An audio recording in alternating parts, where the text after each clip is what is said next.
I want to thank you all for joining us today for our new series, The Holocaust as an Interdisciplinary Tapestry. Classrooms Without Borders, in coordination with Tali Nates, the founder and director of the Johannesburg Holocaust and Genocide Center, Nadine Shahar, director of Talking Memory, the online lecture series and international education programs from the Ghetto Fighters House, and Esther Toporek Finder, member of the GSI Coordinating Council, Generations of the Shoah International, and in partnership with Liberation 75, is pleased to embark on this new series.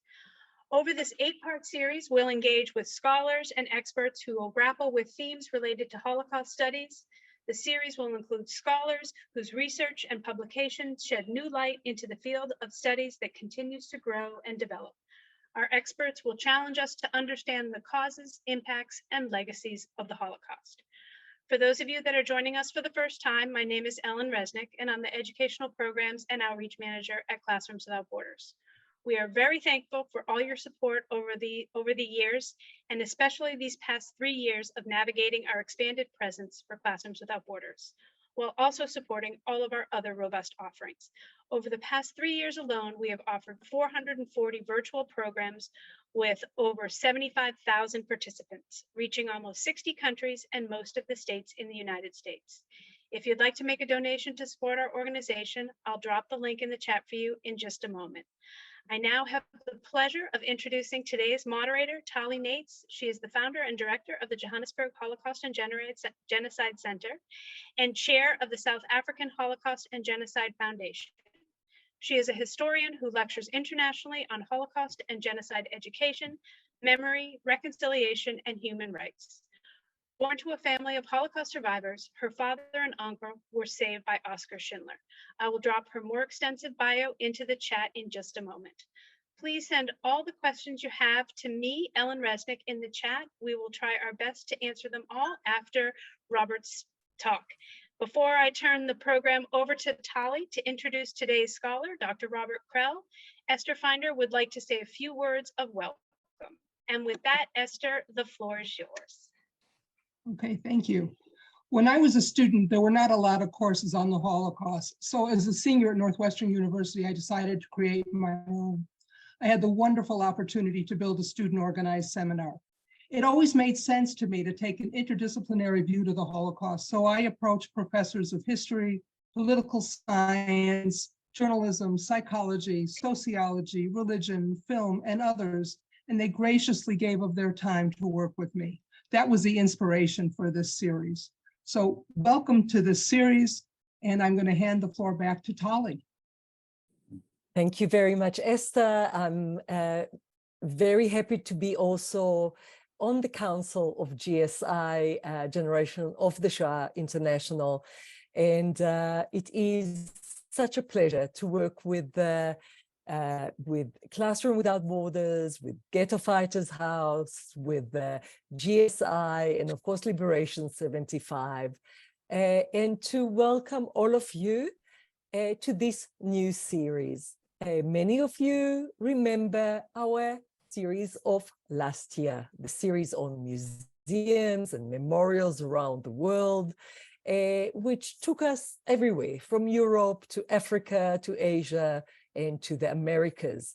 And that was a whirlwind series, excellent panels and talks and interaction with you, those that are joining us in this quest to learn and know more about the Holocaust. And as people are joining, and thank you for your patience, there was a technical problem, but people are joining us. Welcome to this new series. This tapestry is going to take us through different areas, different themes. Today, we start with a theme of psychiatry. Today, as we start with a Holocaust survivor, Dr. Robert Krell. But the series will take us through the law, through police and military, through media and film, through Jewish studies, gender studies, through religious studies, and so much more. So please come join us every month to learn more about aspects, as we called it, tapestry, of the Holocaust and the connections that we can make between the different disciplines. Today, as I said, it is such an honor to start with, first of all, an expert, an absolute expert in the field, Robert Krell, CM, MD, FR, CP. He is a professor emeritus at the Department of Psychiatry at the University of British Columbia. But Dr. Krell is also a Holocaust survivor. He was born in Holland and survived the Holocaust in hiding before, of course, the family moved to Canada, where he studied, obtained his PhD, his MD from the University of British Columbia, and eventually became a professor of psychiatry. He achieved so much in his life, and I'm going to share his full bio in the chat. But I wanted to highlight a little bit about how much we appreciate Robert Krell starting this program with us, because in 1994, Robert founded the Vancouver Holocaust Education Center. And a part of his role in university, his role in education is so important. He won so many awards, but the one that I want to share with you is the one he won in December 2020, when he was awarded Canada's highest civilian honor, the Order of Canada. And maybe the last thing that I would like to share about Robert Krell is that he authored and co-edited 10 books, 21 book chapters, and over 50 journal articles. And his memoir, Sounds from Silence, Reflections of a Child Holocaust Survivor, Psychiatrist and Teacher, was published in 2021. And I will share with you also in the chat a lot of his articles and resources that you can explore more. Please don't forget to post your questions, and we will have a discussion in the end of Dr. Krell's presentation. Robert, Dr. Krell, the floor is yours with great honor. Talia, thank you so much for your generous introduction. This is a complicated topic, the Holocaust in psychiatry, which can be approached from many different angles. And I hope to touch on some of them and generate questions from you after my presentation. As my life unfolded after the war, by second year university, I began to consider applying for medical school at the University of British Columbia. To some degree, it would fulfill the hopes of a very important person in my life, my Dutch Christian mother, Violette Munnik. She and Albert Munnik rescued me from almost certain death during the Holocaust, Shoah in Hebrew. Neither term was widely used until well after liberation. Robbie, she said, you were saved to help children. I believe she had in mind that I become a pediatrician, not aware that a profession like child psychiatry even existed. But eventually, that became my choice. By age 30, I was a child and family psychiatrist, a fellow of the Royal College of Physicians and Surgeons in Canada, a diplomat of psychiatry and neurology in the United States, licensed in British Columbia and California, one never knows, and began my career as director of a university-based Department of Child and Family Psychiatry, and shortly after, the director of residency training at the UBC Department of Psychiatry. I was hidden as Robbie Munnik in The Hague, Holland, for nearly 3 years between 1942 and 1945. My parents miraculously survived the German occupation and the murder of 80% of Dutch Jews. My father was in hiding in the attic of a fellow furrier, a friend, and my mother was all alone, posing as a Swiss national on false papers and living in a small apartment. During hiding, I was quiet, cooperative, did not complain of illness, and never, ever cried. I stayed away from the window after one request to do so, ate my beets and tulip bulbs, and learned to read and write from my 10-year-older blonde sister, Nora Munnick. I have memories from age 2 of my first temporary placement. Then I remember my father's last visit in November of 1942. After that followed 2.5 years of being a Munnick family member before returning to my parents to become Robbie Krell again in the spring of 1945. What came to be known as the Holocaust did not end with liberation, certainly not for Jewish children. It was then when we learned what had happened. I did not know I was a Jew. I only learned much later that 1.5 million Jewish children had been slaughtered in Nazi-occupied territories by the Germans and their enthusiastic collaborators, fully 90% of Europe's Jewish children. I lived because I was not betrayed and thereby avoided the fate of Dutch children who were found in hiding, including Anne Frank and her family, north of us in Amsterdam. I learned I was a Jew, heard the stories of returning Auschwitz inmates, and gradually realized that my parents were therefore alone and profoundly affected. When we left Holland for Canada in 1951, I was the world's most eager immigrant. I saw Canada for what it was, a land of opportunity, and I instinctively went for it. I became the president of every successive class in every grade, and throughout medical school at the University of British Columbia.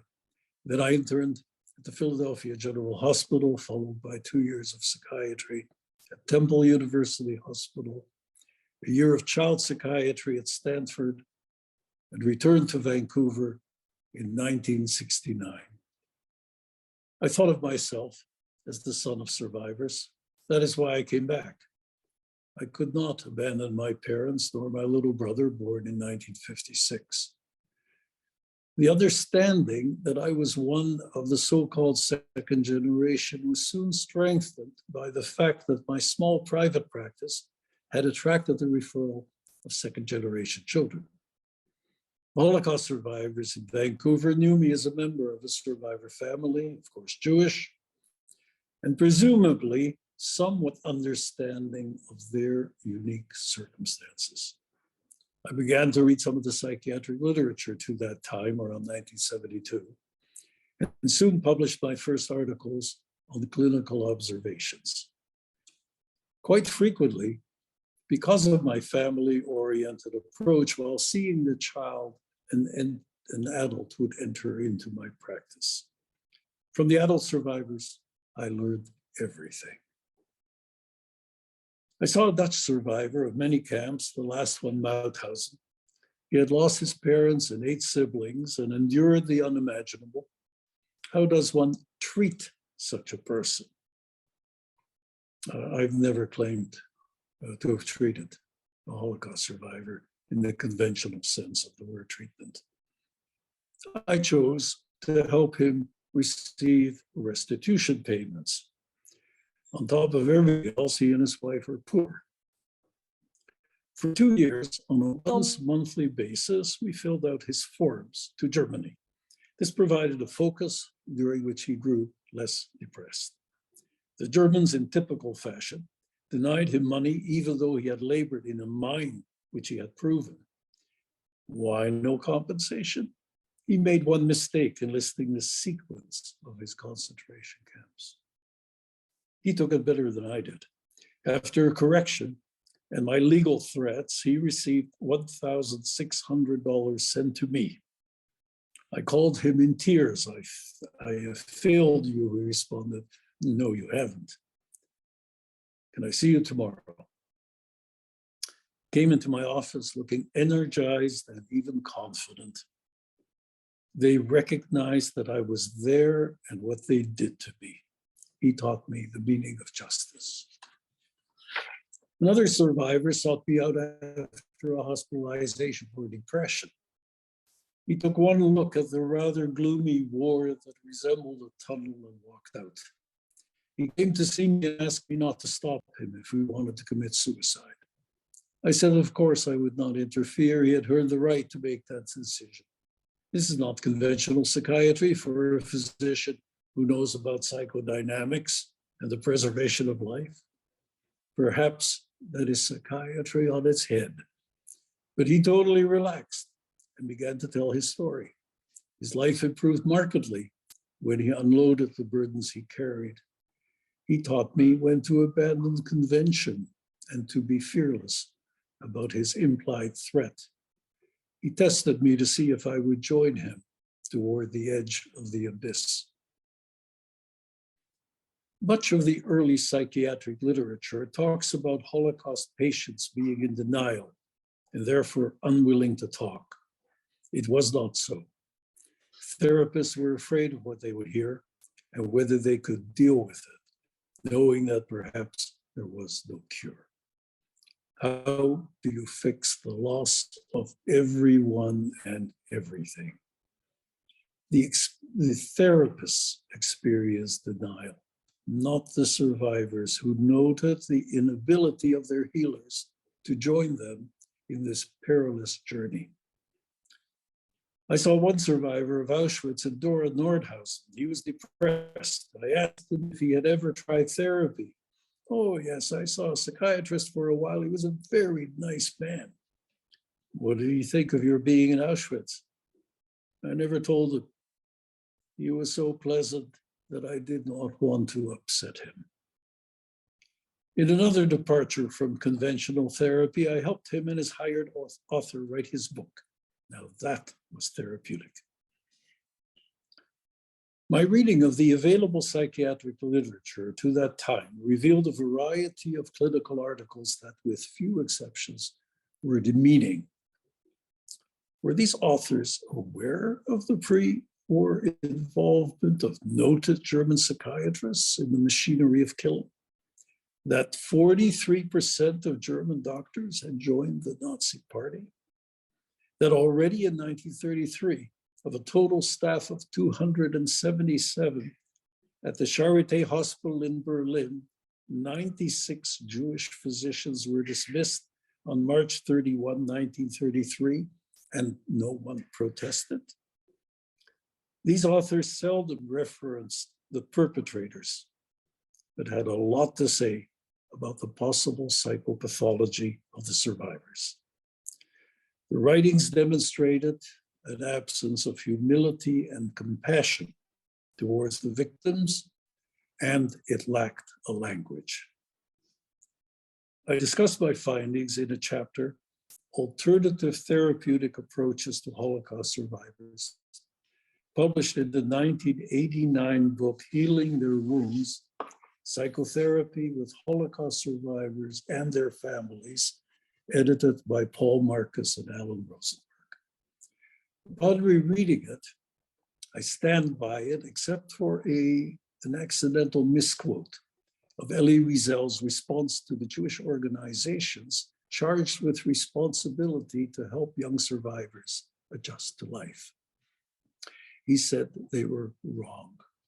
Our problem was to adjust to death. They had grown used to death, to sleep amongst corpses.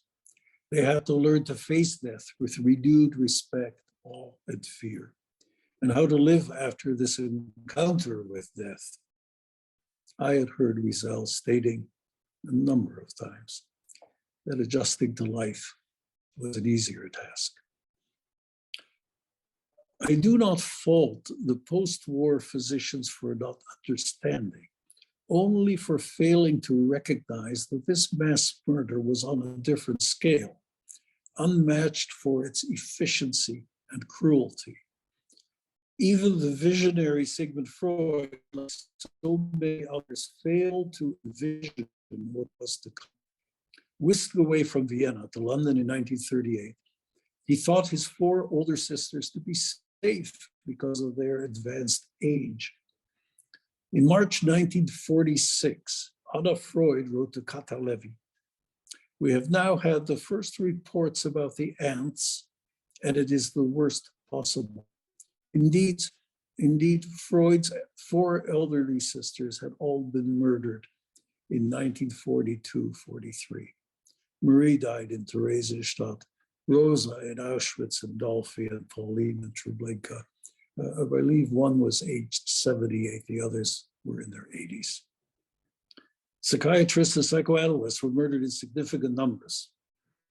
Out of the Nazi inferno, the few surviving psychiatrists would have post-war influence, such as Leo Eidinger, Henry Christel, and Viktor Frankl. Anna Freud remained largely silent, although she wrote with Sophie Dahm a classic paper on group support amongst a tiny cohort of child survivors from Terezin. In the USA, among post-war psychiatrists were Anna and Paul Ornstein, Dori Lau, Emmanuel Emick, Tanai, Yehuda Nir, Rita Rogers. And in Israel, Chaim Dasberg, Hillel Klein, Frank Proulx, and Judith Rappaport. They all contributed to the clinical literature on Holocaust survivors, but were not necessarily the first to do so. I believe their experiences required considerable processing before they would put pen to paper. A psychologist, David Boder, conducted interviews with 70 persons in the immediate post-war period, and in a book of 8 such interviews states, "The verbatim records presented in this book make uneasy reading, and yet they are not the grimmest stories that could be told. I did not interview the dead," which became the title of his book. In an interview with 18-year-old Abe Monblum, Abe questions the knowledge of psychology in understanding human nature. Boder defends the profession and suggests that great strides had been made in psychology. Monblum is unimpressed, ending the interview, "Well, we may still have an opportunity to discuss this when I talk about the time I was in Buchenwald." At Elie Wiesel's 80th birthday celebration in Boston in 2008, I was walking with Alan Rosen, who wrote a book on the Boder interviews. I mentioned to him that I had quoted Abe Monblum in an article. "Do you know of him?" Rosa said, "I know him well. He lives in Tel Aviv." In the early post-war years, psychiatric articles speculate on the psychopathology of the survivors on the basis of what should have appeared to be rather antiquated theory and terminology. A suitable psychological vocabulary still needed to be developed for understanding this particular trauma, the likes of which was a challenge to not only understanding, but to imagination. Paul Friedman speculated on survivors' diminished sexual activity as possibly related to, and I quote, "castration fears produced by continuous death threats," end quotes, and therefore by, in quotes, refraining from sexual activity, they would avoid the punishment of the gas chamber and the crematorium, end quotes. I will not elaborate for fear it will be taken as justification for such theories. If there was diminished sexual activity, one might first consider starvation and hormonal changes. Yet for 2 to 3 years, the world's highest birth rate was in Jewish displaced persons camps. Hilda Bloom explored written work of survivors in an effort to explain some of the horror, discussing weak egos, regression to childhood, and identification with the aggressor, the Nazi aggressor. Unfortunately, she does not examine the possibility that unimaginable trauma had extraordinary consequences, not readily explainable by existing theories. A compensation law passed in 1956 by the Federal Republic of Germany to provide restitution to individuals persecuted because of race or religion required proof that the problems were a consequence of persecution. Jewish survivors could seldom demonstrate neurological damage.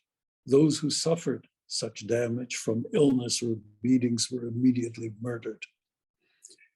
Psychological effects continued to be attributed to pre-war personality problems. German psychiatrists loved that. Psychiatrists Bill Niederland and Kurt Eisler provided dozens of examples of this retrograde thinking. In Germany, a university clinic overruled the affirmative testimony of two New York specialists. They said, there is a great deal, they wrote, there is a great deal of evidence that there exists a psychic maldevelopment in Mr. H. We see, however, no possibility of assuming a causal connection or possibility of such a connection between his maldevelopment and the persecution undergone by him until 1945. No connection.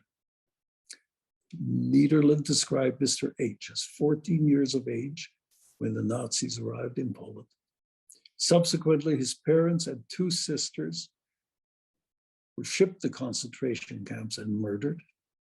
He was severely beaten for 2 months, was sent from camp to camp, including Auschwitz and Mauthausen, and weighed 70 pounds at liberation. No connection. Brilliant psychiatry.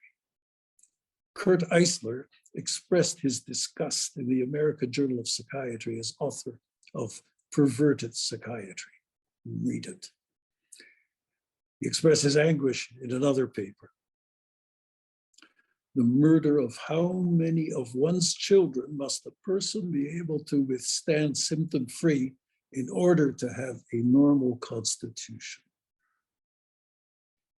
Psychiatrists like Paul Chodoff helped focus on the power of catastrophic trauma that did not require pre-morbid personalities or psychosocial antecedents to produce a permanent and indelible impact on the survivor. And Robert J. Lifton, a psychiatrist, and Lawrence Langer, professor of English literature, coined phrases that many considered the beginning of a vocabulary of the language of atrocity. Lifton's concept of psychic numbing and Langer's choiceless choices began to help the profession understand various human behaviors under dire circumstances. Second-generation children became patients in my practice. They presented with all the typical disturbance of behavior, symptoms of ADHD or anxiety disorders and depression. It became evident that there was also an overriding and sometimes overwhelming presence of the Holocaust in survivor families. A young patient, a 14-year-old boy, became depressed after his father berated him for losing his watch, a bar mitzvah gift. The watch was stolen from a locker room. He had been careless. His dad was relentless. Nothing could diminish his anger and disappointment, although he had a loving relationship with his son before the incident. In a family interview, it was revealed that the father, at precisely that same age, was forced to bury his bar mitzvah gift, a watch, to hide the treasure from the Nazis. The family was deported, everyone was murdered, and yet he somehow managed to survive Auschwitz. He was 14 years old at liberation. The watch episode triggered his unexpressed rage and his massive grief.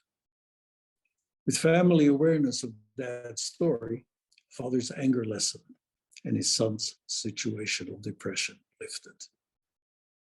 Another child suffering from severe anxiety, without any hint of an explanation, revealed itself within a moment that had occurred at home. David, age 15, had gotten up in the middle of the night for a snack. So had his father, who greeted him by another name. David, a sensitive, intelligent boy, became very preoccupied, withdrew, and grew exceedingly anxious. He knew something was wrong, but did not know how to make sense of his father's mistake. Over a short period of weekly visits, the father revealed he had lost his wife, his first wife, and 2 children.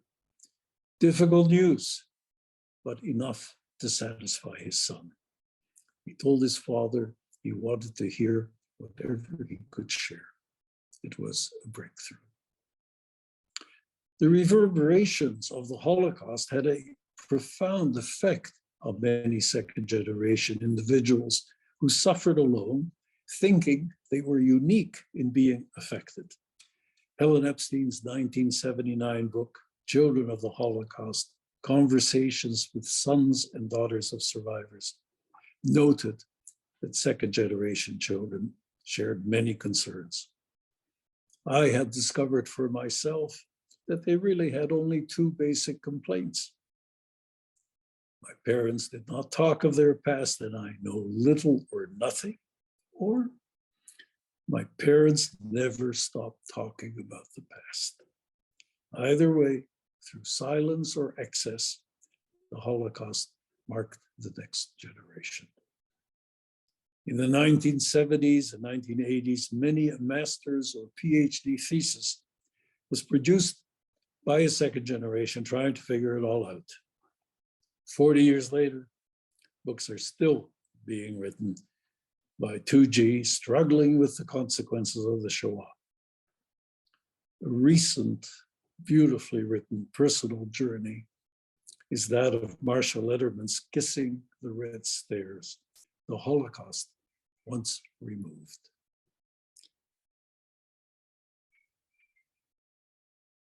Howard Reich wrote a wonderful book, he's second generation, The Art of Inventing Hope, Intimate Conversations with Elie Wiesel. The period 1945 to 1975 marks enormous activity within survivor families, but nary a mention in the halls of psychiatric academia. No major psychiatric textbook mentioned the massive psychological trauma inflicted. Only the 1959 American Handbook of Psychiatry, edited by Silvano Arrietty, an Italian Jew, contained a chapter titled Effects of Extreme Coercive and Oppressive Forces, Brainwashing and Concentration Camps by Paul Chodov. A very peculiar mix revealed in this title.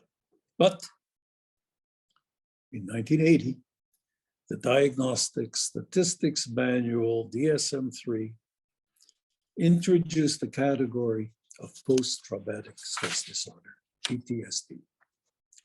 The symptom constellation of this diagnosis is indistinguishable from the post-war survivor syndrome and concentration camp syndrome, which undoubtedly influenced the development of recognition of massive trauma.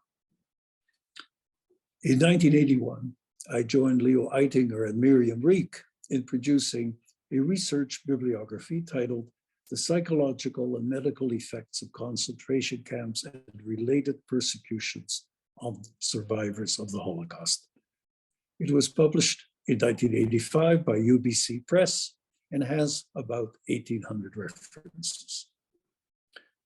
With Mark Sherman as my co-editor, the Eitinger-Krell bibliography was expanded to include a further 1,000 references and was published by Transaction in 1997 as Medical and Psychological Effects of Concentration Camps on Holocaust Survivors. It also includes 2 chapters I wrote, one on Sakai and the Holocaust, and the other on the Holocaust survivor families. In a manner of speaking, it predated computers. It gave 40 years worth of the medical and psychiatric literature. Now you can find it online. 1981 proved a turning point in my awareness when, having focused on Holocaust survivors and their children throughout the 1970s, I experienced a moment of enlightenment at the 1981 World Gathering of Jewish Holocaust Survivors in Jerusalem.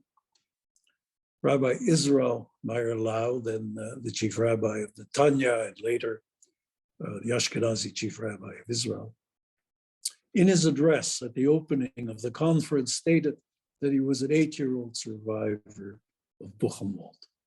I sat up. That hit home. My cousin Nolly was age 6 at liberation. Millie returned from refuge in Switzerland as a displaced person. That family sought safety and made it into Switzerland. She returned at age 8, and I was 5. We were first-generation Holocaust survivors. How had we been bypassed? Why were we unnoticed? The adult survivors developed organizations and support systems. Some sought care, not very successfully, but they knew they needed it. Subsequently, so did their offspring. But we, who had been silent during the war in order to survive, were told to remain silent after as well, by well-meaning adults, who also told the vast majority of this small minority of child survivors to get on with life and not look back. They did not think of us as having memories and considered us lucky not to remember how awful it all really was. I declared myself in a 1981 Kristallnacht commemorative address in my community titled Contemporary Responses to Kristallnacht Views of a Child of the Holocaust. And in 1982, on sabbatical leave at the UCLA Neuropsychiatric Institute in Los Angeles, met Dr. Sarah Moskowitz, who was completing her book, Love Despite Hate, Child Survivors of the Holocaust and Their Adult Lives, published in 1983. It was also 1983 when I returned to Los Angeles at her request to help form the Los Angeles Child Survivor Group, which at one point grew to number 500 members. Sarah and her co-worker Flo Kinsler initiated therapy groups for child survivors, as well as social gatherings, and eventually structured in 1990 the Oxnard International Conference for Child Holocaust Survivors. Amongst the speakers were Samuel Allender, Michael Thaler, Sarah, and myself. The attendees included many of the Lingfield children who were terrorism concentration camp survivors, gathered in post-war England for their rehabilitation, and eventually interviewed 30 to 35 years later for Sarah's brilliant book. A gathering of child survivors was organized by Stephanie Seltzer in 1987, held in Lancaster, Pennsylvania. These various initiatives led to the 1991 conference in New York titled The Hidden Child, ADL World Gathering of Jewish Child Holocaust Survivors. 1,600 persons, primarily child survivors, signed on for a 3-day meeting with lectures and workshops. The children came from all over the US and Canada, as well as England, Australia, South America, South Africa, and Israel. They were mostly in their 50s to 60s at that time. Several issues of considerable import became evident. There was an entirely different group of second generation who had grown up with parents without accents or with only traces, of whom many had achieved university educations and entered various professions. The older survivors had strong accents, went to work, and achieved their successes in business and trades. They had had a number of pre-war years with family and likely a solid grounding in Jewish tradition and education. Most hidden children had little or none. In fact, their first religious teaching was often Christian. Clawing their way back into Judaism was another complicated journey, ambivalent and hesitant. On the whole, child Holocaust survivors were able to hide more successfully within the general population of the country to which they had gone post-1945. And unlike the older survivors, it seldom played a dominant role in the decision-making. Under age 16 by 1945, frequently orphaned, their destiny was determined by agencies and social services. Over age 17 was a different matter, many opting to go to British Mandatory Palestine before 1948 or Israel thereafter. The child survivor cohort operated on a different set of psychological determinants, and I and my colleagues around the world began to write a psychological and psychiatric literature. I collated an anthology of keynote lectures, which I opened a dozen or so, of the annual conferences of the World Federation of Jewish Child Holocaust Survivors. Its longtime president was Stephanie Seltzer. Sarah Moskowitz, not herself a child survivor, was considered to be the mother of the movement. And in the work we did together, she called me her little brother and reminded me that she needed my voice. My voice reminded everyone that we had been elderly children, now grown older, and that our language had been silence, the silence of hiding. For her, I broke my silence entirely. Eventually, I was able to publish my memoir, Sounds from Silence, in 2021 with Amsterdam Publishing. Many of my fellow child survivor colleagues are referenced with reverence.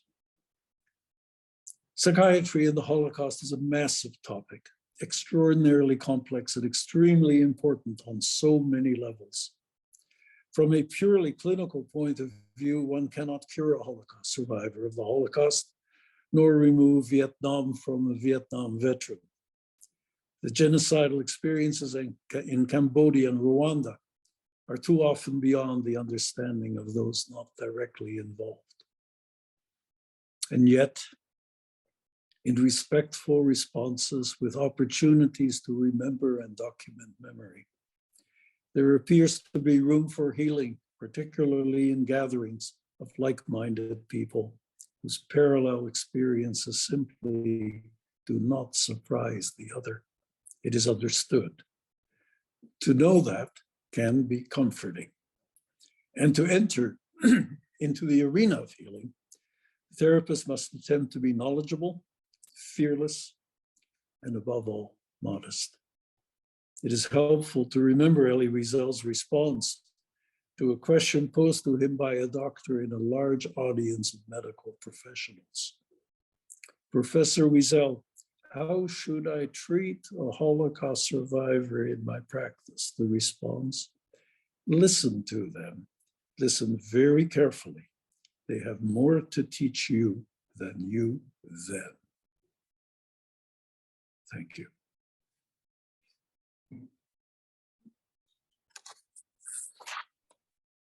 Thank you very, very much, Professor Krell. And as one of the listeners summed it up by saying, this is such an extraordinary talk. And I think that we can all agree that this was an extraordinary talk. And we are very, very grateful to you.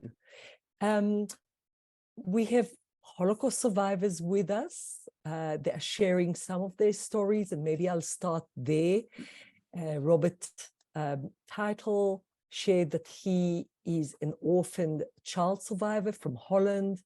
His father was executed by the Nazis. His mother died in 1946 from wartime privation, and he came to the US in 1951 at the age of 10. So I think your talk resonated very much with Robert and his experiences.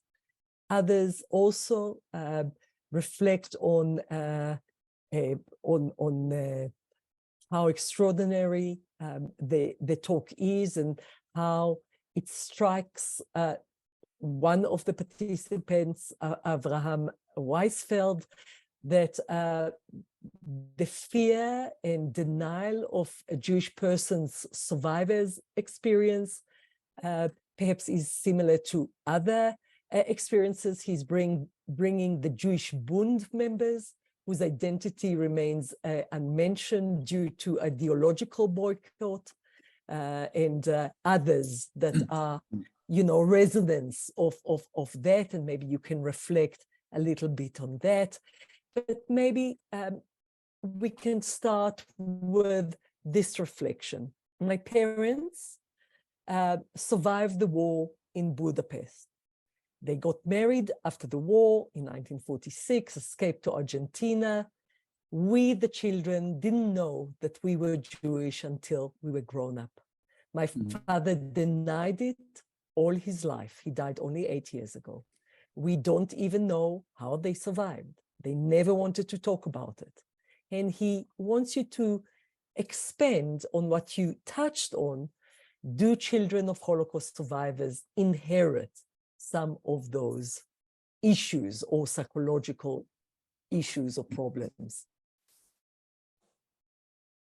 Well, I've met a number of children and adolescents who were not aware of their Jewishness through the extraordinary efforts of their parents to hide Jewishness in order to, I guess, ensure their safety. So the opportunity of immigration presented them with the opportunity to bury their backgrounds and give their children a new lease on life. I just happen to know some of these well enough because they came into my office for something called therapy, which really had to do with uncovering various revelations of their own. For example, one particularly very bright 16-year-old girl of Hungarian background somehow made her way to me, to describe, amongst other things, that she had begun to suspect she was Jewish. And I asked her for any evidence of that. And she said, well, my parents say they aren't. And they've assumed the trappings of the religion, I believe. Some of it Catholicism of some kind. But every Friday night, my mother lights candles furtively, away from me, my eyes. She thinks, and that of course gives the hint of what happens in such a family. What are children supposed to do? Well, they're supposed to watch their parents. They know everything that goes on in the household. I've had a fair number of custody situations where the parents claim to have withheld their plans from their 6-year-old or 7-year-old, who's known for a full year or two that the parents are about to split. They're aware, they're watching. So these Jewish children, who didn't know they were watching for signs of Judaism, and they collected evidence over the time, fragments and pieces. Problem was, when they were onto it, they were afraid to ask their parents, because they also formulated the fact that the parents had been deeply traumatized and they didn't want to bring them any more grief. They didn't want to ask the questions that would elicit tears. And so there was collusion between them within that silence. And now, so many years later, I hear second generation express their regret they didn't press their parents for more of the story that they were somehow aware of, but not clearly. Now, the next question then, in relation to that is, does that affect the children? Profoundly, to live within the mystery of the Holocaust and not know of it? Profoundly. So maybe extend that. I know of many, like the story you told, that grew up as Catholic, maybe hidden in monasteries, as little kids, didn't know, maybe found out later on, but were devout Catholic by that stage. Children maybe discovered later on, their families discovered later on in their 20s and 30s about that, and live today with what they call multiple identities. So embracing both identities, let's say Catholic and Jewish. Maybe you can extend a little bit about that kind of life. All right, I'll try. I'm a child Holocaust survivor, committed to somehow in one way or another assisting child Holocaust survivors to understand themselves better. That was the objective of the formation of the World Federation, in which in our 3-day gatherings, there are many workshops. The one that my friend Mariette Dodek, a Belgian Holocaust child survivor, myself hosted in 2019, attracted about 400 participants in Vancouver for 3 days. And within that format, I had started perhaps 15 years earlier, a workshop called Identity and Spirituality. It was oversubscribed because this is something that people really struggle with, their identity and their spirituality. Because of course, spirituality relates in some sense to your values within the framework of Judaism that you have rediscovered, and the origins that might have been hiding as a Christian. So I would hear stories like this in that particular workshop, which were eye-openers for everyone who ever attended. One woman who was now observant, halachically observant, revealed that on Yom Kippur, before getting to Kol Nidre, stopped in at the Catholic cathedral near her to cover that side of herself with prayers.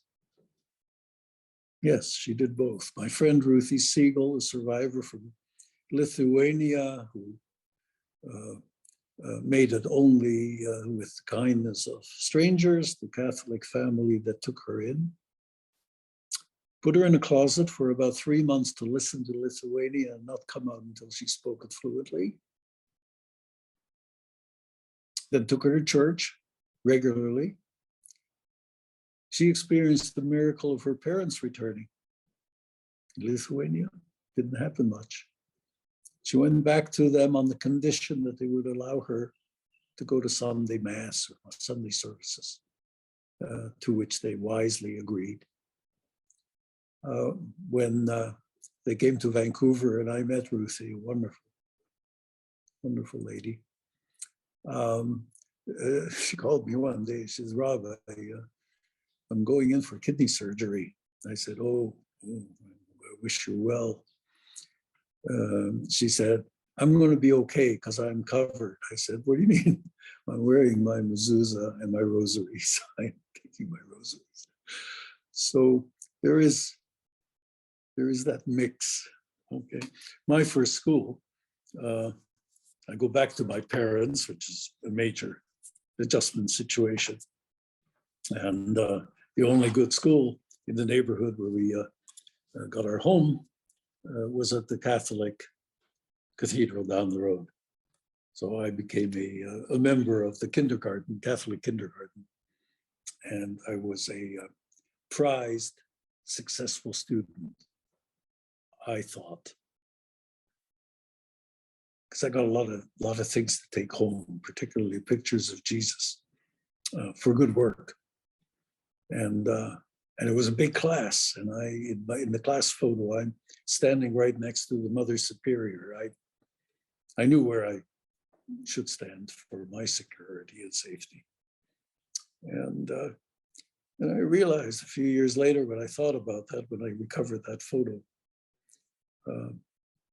I knew exactly what was happening. I wasn't her prized pupil. I was her prized potential convert.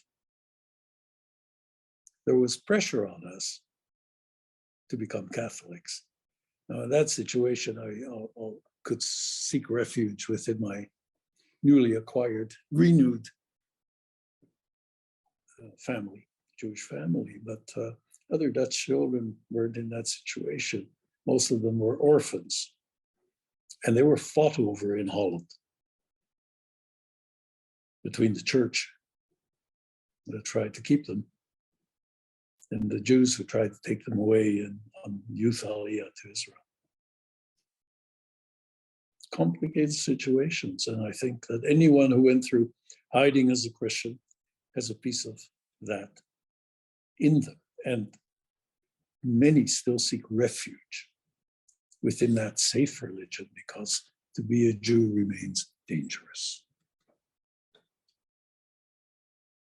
Absolutely, and I'm thinking about many of the survivors that I heard similar stories, and the situation was similar in Belgium or in Poland or indeed in other countries. And that I'm just thinking about a survivor. She passed away many years ago from Latvia, and she said it gave her so much peace just to, as a little girl, to feel the safety of the church. And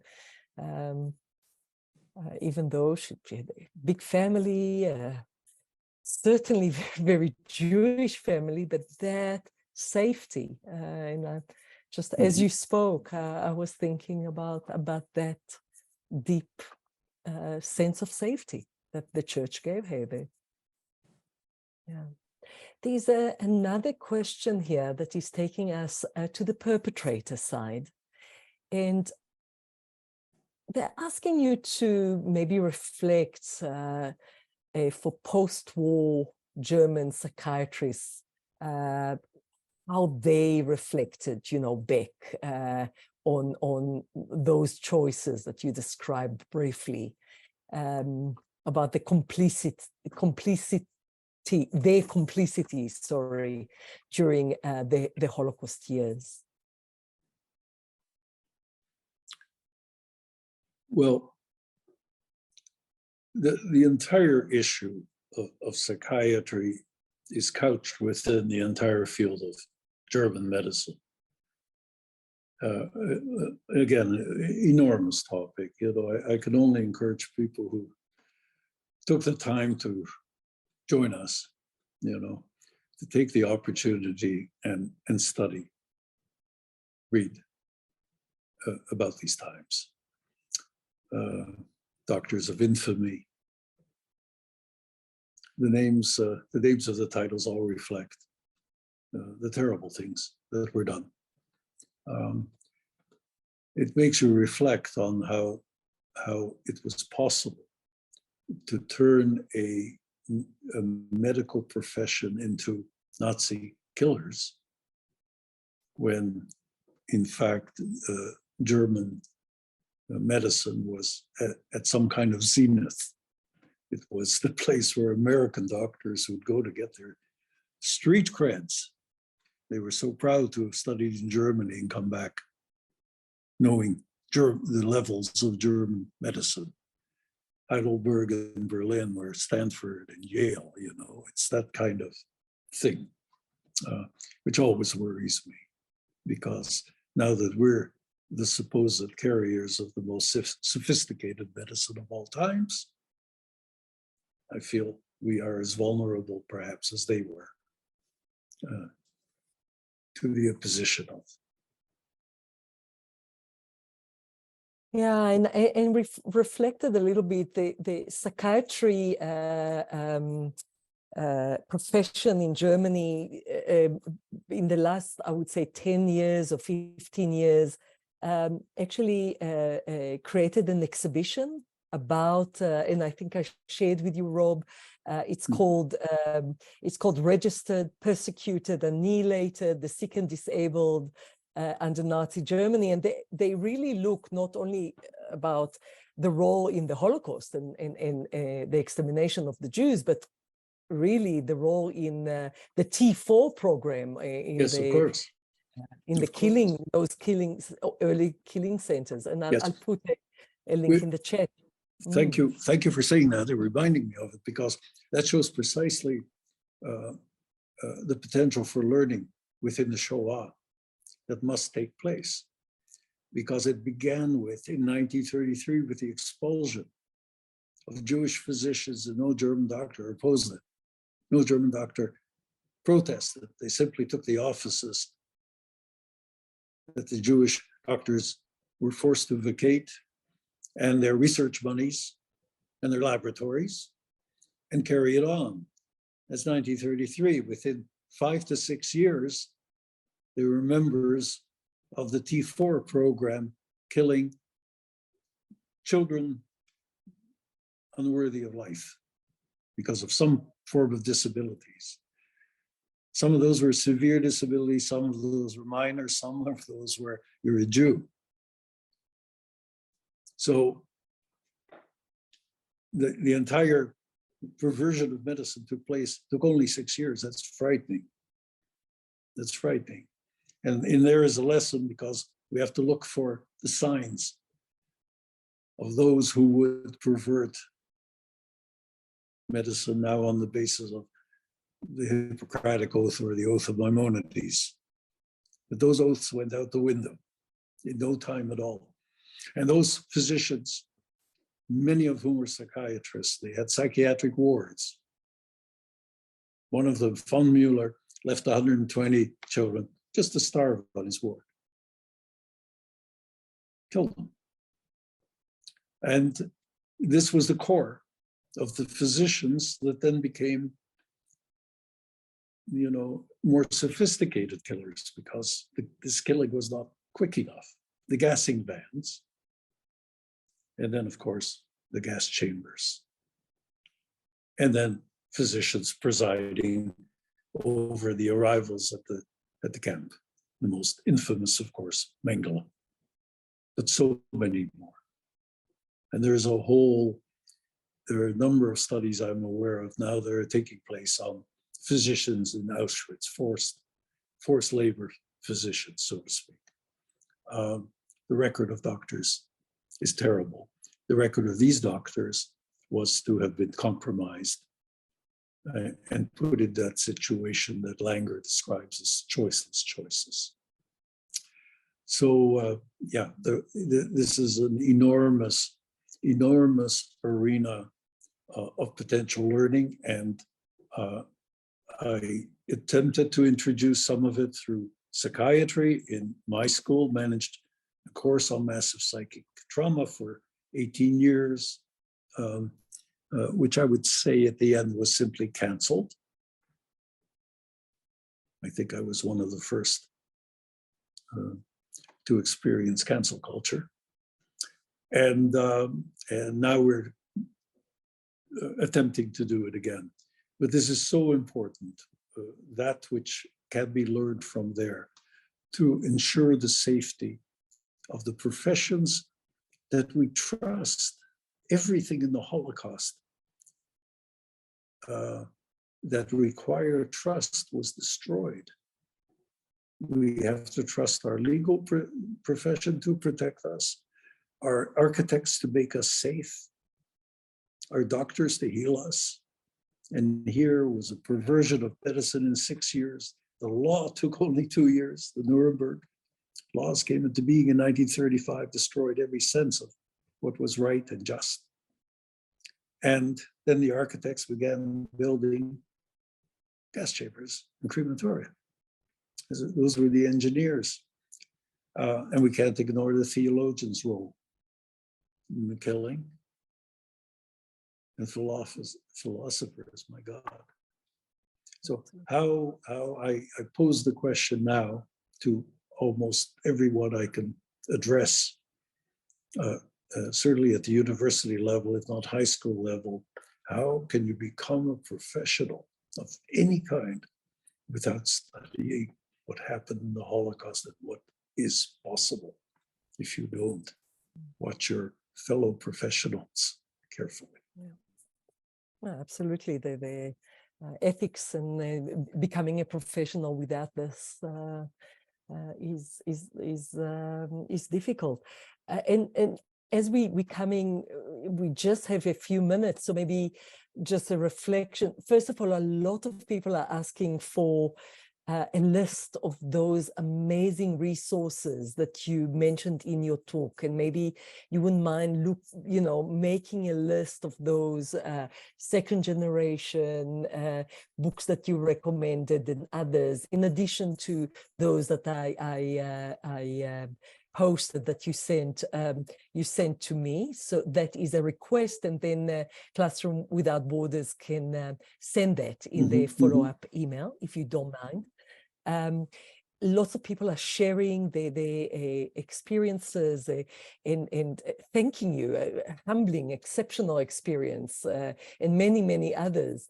And also I'll share with you, thank you, Robert, for sharing some of your reflection about your experiences in Holland, which I will share with you, Robert, a little bit later, which I think you'll find very interesting and valuable. Maybe time for just one last, perhaps, questions in relation to these last questions about the perpetrator side of, you spoke a lot about survivors that had to learn how to live with their experiences, to talk, not to talk, how, the kids, and we spend quite a lot of time with that. With the psychiatrists, but also with all the other professions that you spoke about, doctors, they never killed before, they never killed after, but in those years, of course, they became mass killers. Of course, we don't have time to talk about the brainwashing and education, ideology, and so on. Of course, complex story. But what happens to that person that killed for 6-7 years, but of course never killed after, and how they lived, psychologically with themselves? Yeah, well, there's some very interesting works, of course. I'm thinking of Robert J. Lifton's book, The Nazi Doctors. That's worth a read. In it, he describes, and that's where he coins his word, psychic numbing. He explained some of what they did with a numbing throughout their homicidal activities, their gruesome experimentation, right? And numb themselves sufficiently, if you will, to be able to do that and then return to their wife and children at night. And are described by their children as loving daddies, and some mummies that were involved also. So there is this strange duality in their existence. Doesn't explain everything, but that's what I was talking about. The absence of language of atrocity has been a handicap for a long time, because before and after are so profoundly different in most instances where we see Nazi killers. Some, of course, what is really important also is that some never dropped their attitude towards Jews and Jew hatred, and were sheltered to a great extent. I mean, how many doctors actually were punished for their activities? I'm not aware of the numbers. I'd have to go back and research it, but precious few. And as recently as what, in the, I think the 1990s, 1980s, a doctor, his name escapes me right now, he applied to become the president of the World Medical Association. And he got this close. He got this close. He was exposed by, in part by a friend of mine, Bill Seidelman, who happened to be one of the first Jewish kids I met when I came to Vancouver in elementary school. Bill became a physician who explored Nazi medicine to a great degree and went up against some of these people. This man was just barely stopped from being the president of the World Medical Association, which had been formed in response to Nazism. Okay, and you can guess exactly as to what he said. I was stopped by a worldwide Jewish conspiracy from holding this position, sort of a Waldheim near Thessaloniki, watching the deportations of the Greek Jews and saying he knew nothing about it, what we jokingly called Waldheimer's disease. So there was an awful lot. There was an awful lot of continuing Nazism after the war, and of course we in the United States and Canada were guilty of perpetuating it. You know, to have Werner von Braun working for you, and Arthur Rudolph, who managed the Dora Nordhausen camp of slave labor, where they hung their workers from the machinery within the mines. That was Arthur Rudolph. And the United States gave them refuge so they could continue their good works. There are many things to learn, many things to know, many things to learn.